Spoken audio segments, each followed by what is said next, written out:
I'm going to play a little bit from Legal Eagles channel, and because they're going to give some back history and backstory to this that might make a little bit more sense. Let me delete my little guest box because I don't have any, guests right now. But let's take a listen. 18th. We have a pretty good idea of what went down because Don Lemon, an independent journalist familiar to most Americans from his years at CNN, live streamed the whole thing. The video begins in a snowy parking lot of a dollar store where protesters have gathered to plan what they call Operation Pull-Up. They are ready, yeah.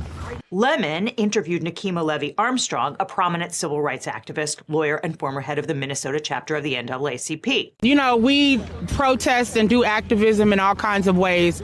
This is Operation Pull Up, more of a clandestine operation. We show up somewhere that is a key location. They don't expect us to come there, and then we disrupt business as usual. So that's what we're about to go do right now. We've had a lot of success with the times we have done Operation Pull Up. Harmeet Dillon. So just to give some backstory on this, okay, and just want to walk through the video and show you stuff through here, but I just want to give y'all a little bit more context.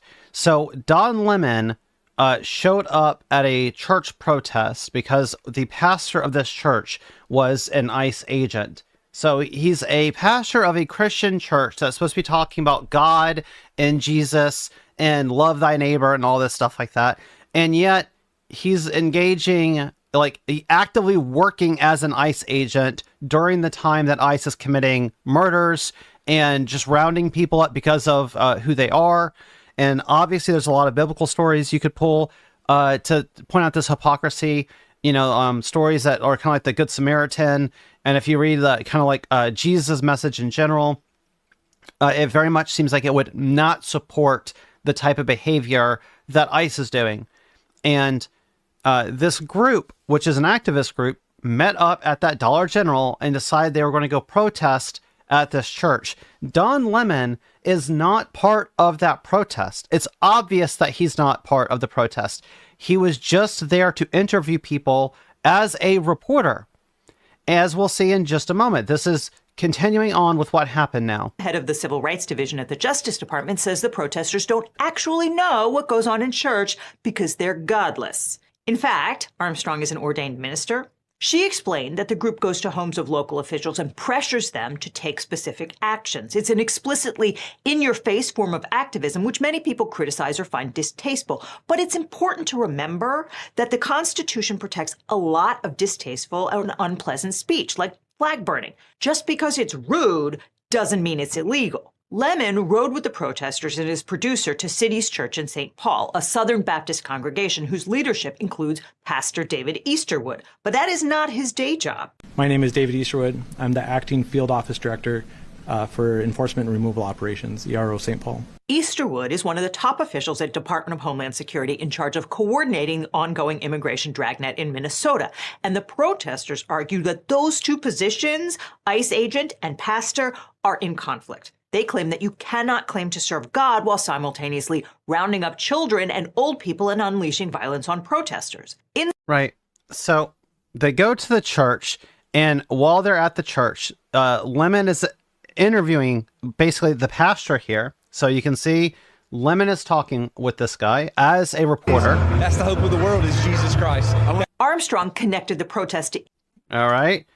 Here's Don Lemon once again interviewing someone else at this protest. Good, and letting them know that this will not stand. They cannot pretend to be a house of God while harboring someone who is directing ICE agents to wreak havoc upon our community. And the widely reported incident where ICE tear-gassed a minivan carrying 6 children home from a basketball game, sending the infant to the hospital. The parishioner... All right, so we know that if Don Lemon is interviewing people there and he's acting as a reporter, then he is in fact just reporting on the news. It's like, hey, there's a protest going on. These people are protesting, at a church. This is news, especially because this is a civil rights activist, given the context of everything else that is going on with ICE. If you want to watch the rest of this video, you can go and find that video over at Legal Eagles channel. I'm not going to go through the entire thing because at the end of the day, it's obvious that Lemon was acting as a reporter there. This isn't something like he's not there. He never chanted ICE out. He never chanted with the protesters. He never did any of that stuff. And yet, we found out today that he was arrested. But before we move on to Don Lemon's arrest, I actually want to just point out for a second that let's cover this, okay? Because this article was written a few months ago, and it says Trump won't ban immigration arrests at school, and some families are now weighing school attendance. The title of the article is not what I really want to focus on, though.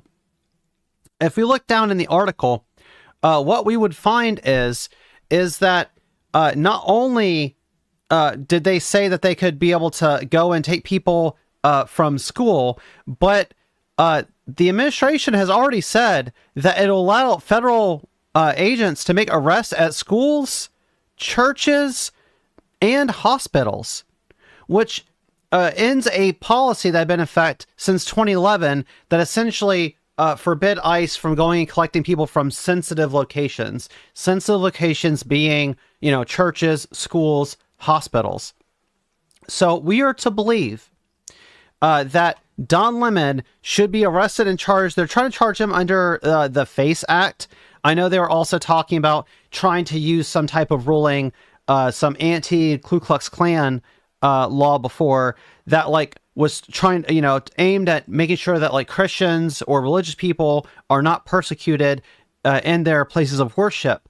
But the thing is I find this is going to be a very easy case for Lemon to make, because Lemon wasn't there as part of the protest. He wasn't protesting anything. He was only recording and doing interviews with other people. Now, ICE has arrested 4 or 5 other people, and Don Lemon as well, in relation to this. And one of the other people they arrested was also a reporter. And the reporter is going to be, protected under the First Amendment. Oh yeah, Don Lemon is live now. I'll go to Don Lemon's stream in just a second, because and welcome, Kyle. I just want to finish up my thoughts on this before going to Lemon himself, because I feel like this is an open shut case. He's expressing his First Amendment. He was not protesting. He wasn't disrupting anything. You can see the video of him interviewing the people before they go there. He interviewed the pastor while he was there. He wasn't chanting anything. This is clearly a political witch hunt. I was aware also that Lemon had been released from jail. He's already been out. And here's a video of Lemon released. And this is from So look, TMZ. I want to thank everybody for their support. It truly means the world to me. I have no idea what's going on because obviously I haven't seen anything. I have spent my entire career covering the news. I will not stop now. In fact, there is no more important time than right now, this very moment, for a free and independent media that shines a light on the truth and holds those in power accountable. Again, I will not stop now. I will not stop ever. Last night, the DOJ sent a team of federal agents to arrest me in the middle of the night for something that I've been doing for the last 30 years, and that is covering the news. The First Amendment of the Constitution protects that work for me and for countless of other journalists who do what I do. 100%. At the end of the day, this is going to be covered under the First Amendment. This administration, I want to make it clear to everyone who's like, well, you just obey the law, when they come to talking about ICE and all this stuff like that. When it comes to obeying the law, he didn't do anything illegal. He didn't. And I get so tired of hearing the whole oh, well, because people on Twitter, are spreading around images of him being arrested or whatever. And at the end of the day, that's all this administration cares about. This administration is the administration of podcasters and content creators. There is so much stuff that they do. The fact that they've got Ice Barbie out here. The fact that Bonvino was walking around dressed up like a Nazi LARPer and stuff like that. We see from this administration, not just the actual literal Nazis that follow them, but we see from the actual administration themselves, they constantly, whether it's digitally altering photos with AI to make it seem like somebody they arrested who just was solemn being arrested, they had to AI edit her photo to make it look like she was crying when she was arrested. Because all they care about is the news. All they care about is being famous and for people to be talking about them and to get the spotlight. They're absolutely obsessed with it. And at the end of the day, it's the reason why a lot of people that get arrested and they're like showing their mugshots and like, oh, we got another one type of thing. A lot of these people end up getting out of jail like the next day. They just have to release them. And then when it does go to court, they lose in court over and over and over. We know from the judge that signed the warrant to like arrest Lemon that over and over and over, this is a conservative judge, kept shooting down the DOJ's requests to charge him with anything. They he kept striking down their charges like, nope, that doesn't make any sense. He's allowed to do that. He's allowed to do that. He's allowed to do that. And they have to shop around their warrants until they can get some judge to agree to some vague offense that he committed so that they could arrest him. And he's just going to end up going back free. Like, that's going to be the case. He's going to win this hands down. It's pretty open and shut and obvious that he never should have been arrested. Weekday But at 10 a.m. and I'm going to go to Don Lemon because he's live now, as Kyle was saying. So let's just take a look and see what he has to say about this himself. And we can watch in real time he respond to this. To thank, and in no particular order, but the mayor of Los Angeles was there, Karen Bass. I think it was play fantastic. Back the speed. By the way, I don't know anything. Like, I have not seen the news. I haven't seen anything. I did not know. I've been getting feedback from everyone about what has happened. I had no idea that all of this turmoil was going on. I just thought, like, it would be. I thought people would report on it, but not to this extent. So thank you guys, and hit the like and hit the thumbs up because it does affect the algorithm, and more people become aware of our conversation. And our show today is a really important one, and it's important for our democracy and to the Constitution of the United States, and what the amendment that I believe is the bedrock of our democracy, and that is the First Amendment: freedom of speech, freedom of the press, freedom to peaceably assemble, all of those things. This encapsulates all of that, and I'm glad that at least to the extent that it has, that people are realizing the critical moment that we're in this country, that our rights are under assault. Right, and if you think that our rights are not under assault, I just want to remind you that we have seen this administration go after our First Amendment rights over and over, 100%. Like, they're sitting here trying to silence like Stephen Colbert. Remember them trying to fire Jimmy Kimmel for saying things that Trump didn't like. Trump has threatened to pull the broadcasting license from these different news organizations just for reporting on things that he doesn't like. Trump has threatened to sue news outlets because he didn't like the polling numbers that have been coming out. These are real polling numbers from legitimate agencies. It's not like they're just making this up.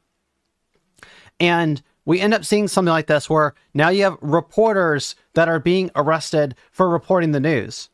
We've already seen ICE shoot reporters or target reporters specifically while they're out recording what's going on. And at the end of the day, you can think whatever you want about Don Lemon, and you can think whatever you want about politics in general. At the end of the day, we have a First Amendment right in this country, and we're all going to keep exercising it and keep speaking out about this. And the more that this administration tries to crack down, the more that people try to bully us off of platforms and make us be quiet and silence us, the more we will speak out.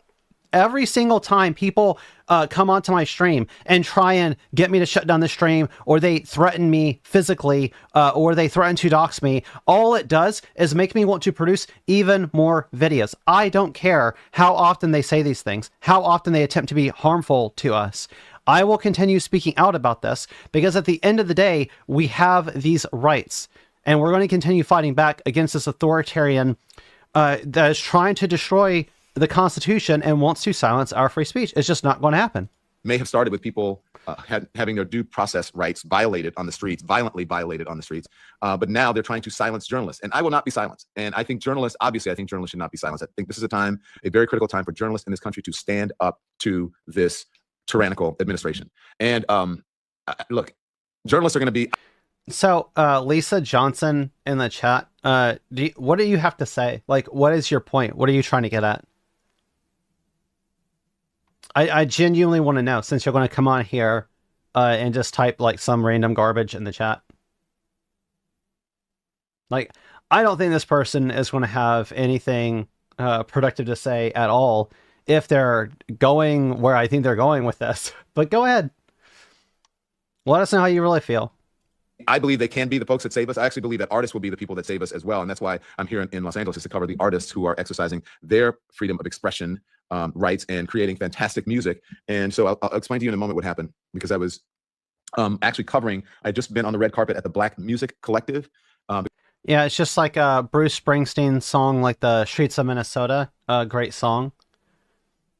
I am a woman. Thanks for noticing. Grammy Black Music Collective, and we were talking about the power and the importance of representation in music and black music. I had just seen Ketanji Brown Jackson. I just waved hello to her as she walked by. She didn't want to do an interview. I saw, Pharrell and all of the wonderful artists who are contributing to what's good in this country, the very best. But so look, I have been, guys, a journalist for 30 years, if not more. I'm a man of a certain age. I always say old people be knowing.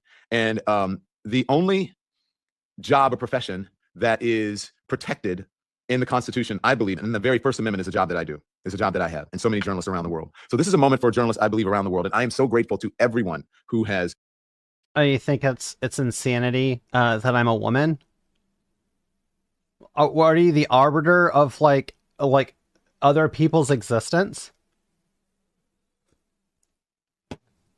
Oh, you think that I'm a male, always have been, always will be? Well, medical outcomes are definitely not your forte. And I can tell you what you're not always going to be in this chat, because, you can piss off. Goodbye. Later. It's my chat, it's my channel, and guess who's not going to be here with us anymore? Voiced their support, who has put out statements, who has reached out to me, who said, whatever you need financially, whatever. You might have free speech and you can say whatever you want to, which is true. You're free to say whatever you want to, but you're not free to say it in my chat and to pollute my chat, right? I can police my own chat. Yeah, goodbye. I know. Okay, Shane, unironically, I want to get stuff set up for debates so that instead of just like removing these people, because I don't want them to just sit there spamming my chat the entire time, I want to set it up so that they can call in and talk to me. And I'll give them the option that they can either talk to me or they can leave. Those are their choices. They can debate me or they can discuss trans issues with me, since they want to bring up trans issues while I'm talking about the First Amendment and I'm trying to cover Don Lemon. Since they want to bring that up, they can either get in my Discord and they can come talk to me, or I'm going to ban them. That'll be the option. They can come tell me what their beliefs are and defend their beliefs and why are they harassing me, or they will be removed, because I don't have to let them stay in my chat. Back to Don Lemon. I know, it's so weak. Why so weak? They always say that we're the snowflakes and that we're the ones that don't have a backbone and we can't debate anything and would never defend our positions. But then when they have the opportunity to come and speak with me, they will not come and actually talk to me. It's like all they can do is hide behind their keyboard. Pathetic. Whatever support that you need, it has been overwhelming. And I do think right now that people understand that, again, this is a very critical time. And I hope that this continues, and to support not just me. If I can be the catalyst for or the inspiration for people to say, finally, stand up to the powers that be in our government, and also, quite frankly, having come from corporate media for a long time, to stand up to the gatekeepers, the corporations, and say, no, I am not going to bend the knee to this administration. I am not going to put on liars and insurrection deniers and election deniers. I'm not is something that we need to cover. Like, holy shit. I'm not going to give my platform to those people. I'm not going to put people on television and give them a platform, people who come on just to lie and to offend and to insult people. It's insulting to the American people. This is not folly. It's not funny. This is not a game. If you look at any tyranny or any autocracy, any sort of dictatorship, the first thing they do is they get rid of the media. They try to silence the media. Ask Turkey about that, Erdogan. Ask Iran about that. Ask any country that has lost its way, that has been overtaken by a dictator. They get rid of the press first. And so we need to start standing up. And I got to say that from what I've heard, I haven't had a chance to see it. I've heard that my former colleagues at CNN all came out pretty unanimously, pretty strongly to support me. I understand. I believe that CNN released a statement. I've heard that CNN released a statement. Thank you very much. I have no animus for CNN. I have no animus for anyone, but I tell the truth about what I see. And I think it's time for all journalists to stand up for each other. So I appreciate that. And look, at CNN, I worked with the best journalists in the world, so I wish them nothing but the best. But I believe those journalists as well need to stand up to the corporation. They need to tell Warner Brothers Discovery, stop playing and get your hands out of the newsroom. CBS needs to tell Paramount and David Ellison and whatever, get out of our newsroom, get out of our journalism. Barry Weiss, take your hands off of it. Let the journalists be the journalists. All of them. That goes for every single corporate entity that owns a journalistic organization. Let the journalists be the journalists, because they're going to save our democracy if you just let them do it. The way to stand up to a bully, to a tyrant, is not to bend the knee. It's not to acquiesce. It is to metaphorically punch them right in the nose. And you need to introduce not only Donald Trump and the folks who work for him and his administration, but the corporate overlords and the gatekeepers. You need to introduce them to the word no.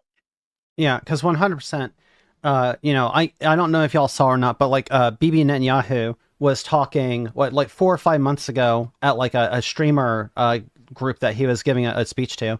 And he was saying that social media was essentially going to be like the next big battlefield for them. He was saying like, oh, modern battlefields aren't fought like with a sword.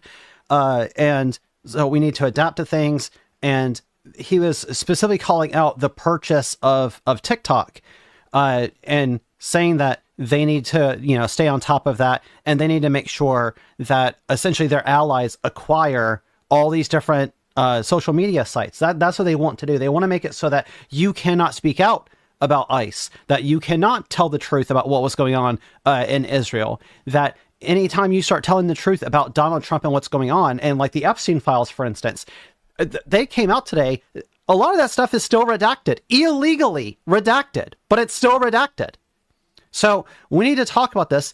We need to hammer this in, that free speech is important. And on the left, when we say free speech, we don't mean that like, you have a right to come on my platform and just sit in my chat and just, pollute my chat over and over and over and over so that it's, either not usable by people who are actually here to have a conversation or actually want to talk about the subject. And at the same time, that's my chat, all right? I can remove people from it if I want to. Just like if you go to a business and you start, swearing at the store owner or, the waitresses or whatever, the restaurant can have you removed and thrown out. That's a private entity. This is my private chat. All right. So I'm not going to say that you should be arrested or anything like that for coming here and saying some stupid shit, but you're not going to sit in my chat. I can remove you. That's different from the government coming and saying that, well, you don't have a right to report on anything. You don't have a right to talk about anything going on publicly. You don't have a right to go and protest at places, especially when they want to give themselves the authority to do the very thing that they arrested Don Lemon for. Okay. If Christian rights are so sacred and religious rights are so sacred that it's unthinkable for someone to go in and protest at a church and you feel like, oh, they should be arrested if they protest at a church because it's such a sacred thing, then why do you allow ICE officials to go into churches and to arrest people and say that, well, the general sanctuary, that's public grounds, that counts as a public area, and only the offices of the church count as a private area? Okay, so then if protesters go in there and exercise their right to protest in a public place, which would be the very same sanctuary that you've designated, now you're saying, oh, well, wait a minute, this is disrupting a church service and a sacred institution, and Don Lemon should be arrested and charged for that. If Don Lemon should be arrested and charged, then so should these Gestapo ICE, 100%. At the end of the day, we have to be the ones to protect our free speech. We have to be the ones to stand up and tell the government that they are not going to do that. We will exercise our freedom of speech and we will continue to publish things. And companies, whether it is, news companies like CBS and these other news agencies, they need to give journalists freedom. Stephen Colbert should not be canceled because he made some jokes that Trump didn't like. Jimmy Kimmel should not be taken off the air because he made jokes that like the president didn't like. That's not the same thing as like harassing your coworkers or insulting your coworkers or calling them slurs and making the workplace unsafe for them. That is a private company making the decision to get rid of an employee who's problematic in that case. Trump demanding that they be fired is the government stepping in and saying, oh, well, the government doesn't like something that you said, so you should be removed because the government is upset. There's a huge difference. And for some reason, the critical thinking type, the people that claim that they are not sheep, that they all think for themselves, that none of them, they're not in like a little cult like the left is. None of them can think for themselves to see the difference in that. They don't recognize the difference in a private company or somebody who privately owns a space saying, hey, you can't come in here and harass our employees. You cannot come in here and insult us or threaten us. But at the same time, they don't see a difference in that, in the government stepping in and saying, oh, the government just doesn't like it when you criticize the president. As if that's causing any sort of like damage to the president, as if that's making it an unsafe workplace for the president. It's absolutely ludicrous. These are just not, like, demonstrably not the same thing. The government is not the same thing as a private business that you're working for.